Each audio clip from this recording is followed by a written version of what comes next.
Good morning. Please be seated. You'll excuse if there's a little nerves this morning. It's been a while, but thank you for joining us today.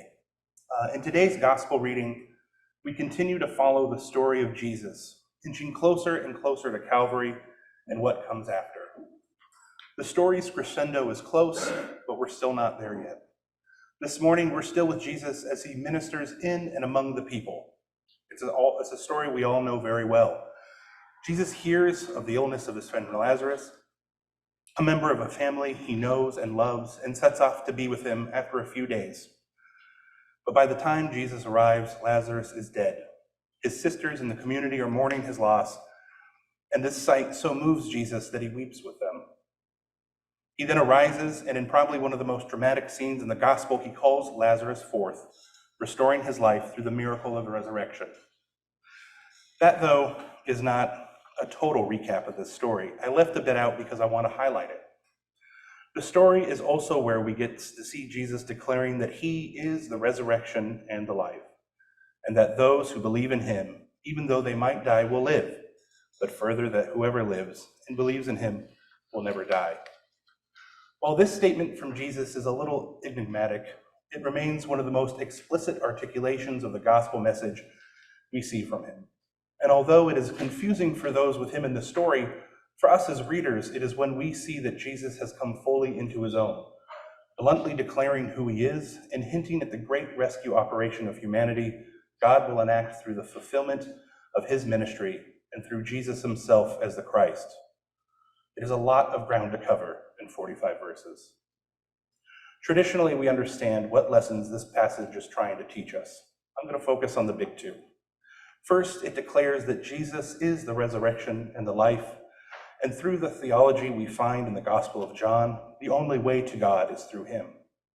And secondly, through Jesus' weeping, we see the God not distant from our sorrow, mourning, or loss. We see a God who is with us during those times, present even at our darkest moments, both as individuals and in community. When we weep, God weeps, and there is no division between us. But before I go any further, I want to say that these lessons are beautiful and good.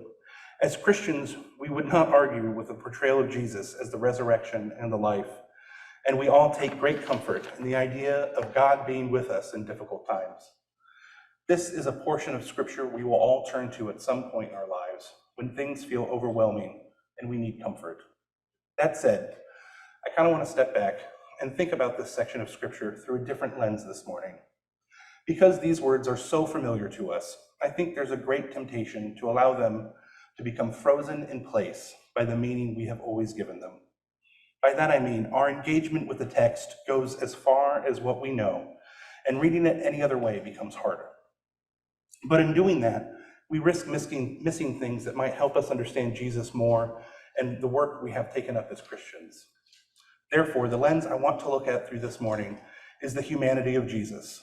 And that might sound strange at first, but I think looking at this passage through with Jesus' humanity in mind, it might help us reveal some things we do not always consider.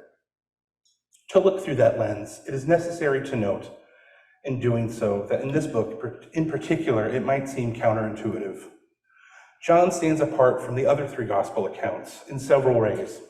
It's one of the most obvious is how explicit it is in telling us that Jesus is God. John repeatedly has Jesus himself saying this, making the point so much it would be really hard to miss during any regular reading. And I know you're probably asking yourself, don't all the Gospels tell us that Jesus is God? And to answer that, I would tell you that it's complicated. Because it is. For example, the Gospel of Mark has a repeated motif called the Messianic secret. In Mark, we're told that Jesus is the Messiah, but then Jesus does everything he possibly can to get other people not to tell anyone else. Even warning the apostles not to tell anyone when they find out. Jesus never says anything so explicit about his sonship in the telling of Mark. And I want to make this point about John's treatment of Jesus because the raising of Lazarus from the dead is only found in this gospel. And within the narrative of John, it is the last miracle Jesus performs before the Passion. So as readers, we have a lot invested in seeing Jesus as something more than human when reading this story. We know how the story ends, so slowing down is really hard to do. But for a moment, I want us to suspend what we know and look at the story again. I'll focus on the parts I mentioned before about this claim to the resurrection and the life, and the portion where he joins the mourners through weeping. The sequence of these events is important, but we also must remember that there is a broader context to Jesus coming to see Lazarus. Before the details are too much to get into here, when Jesus received the news about Lazarus' death, he was in hiding after a crowd tried to stone him, accusing him of making himself equal to God in the chapter before. It seems implied that traveling anywhere after this event meant he was risking death. That is why Thomas in verse 16 says they should go with him, that they might die with him. So when Jesus tells Martha that he is the resurrection and the life, it is more than a theological statement when he is saying it. It is a provocative statement that shows how much Jesus cared about his ministry and what he was called to do. To come out of hiding under the threat of death, to keep healing people and to keep spreading the message, was to underscore everything to come with a deep conviction. It shows us that Jesus was driven to do what he felt was right, even when he knew the consequences. And if we see Jesus' statement from this angle, for me, it changes somewhat the moment he begins to weep later on. That's not to say he was not sad about his friend. In fact, I believe that Jesus was crying for many reasons at that moment, all at once. But I think he was crying partly because of how great his conviction was and how overwhelming it must have been. We are told when he saw Mary's and the others weeping, he was greatly disturbed and deeply moved. Perhaps it was that same part of him that would be moved later on in the garden when he asked God to take the cup away and spare him. After all, let's think about it from his perspective. Yes, he had great conviction and would not stop, but what was this all going to do in the grand scheme of things? Jesus may defy death to raise Lazarus, but what good would that do? He was going to die someday anyway. And on top of this, Jesus had spent years of his ministry traveling to preach, heal, and feed people. Only there was no end to it. There was always more sick and hungry people. So many came to him that he had to find ways to escape the crowds. And when he did, there was no end to people condemning him for the work he was doing. Whether the power of God or not, I'm sure there are times when Jesus felt the whole world caving in. Yes, he could raise Lazarus today, but there were 100 more. Weren't there not 100 more like him? He could raise Lazarus, but he couldn't cure all the blindness and leprosy in the world. He could raise Lazarus, but he couldn't feed the world's hungry people. He could raise Lazarus, but he couldn't stop poverty caused by the taxation of a foreign empire. And he could raise his friend, but he couldn't change the system that made all these terrible things happen. It's easy to see that in the face of a crying crowd, it would be easy to join them with such a weight and so many feelings on your shoulders.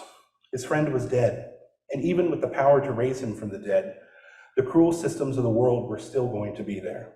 And while this moment can show us how God is with us always when we grieve, for a very human Jesus, it also shows us how we are not alone when we are overwhelmed by the work we are called to do, when we hope to do the work of justice and carry on the work we see Jesus do in the Gospels. It also, I think, foreshadows what is to come later on. Through Calvary and the resurrection, Christ won the victory over death for the whole world. We are now heirs to a new reality where no separation exists between God and us.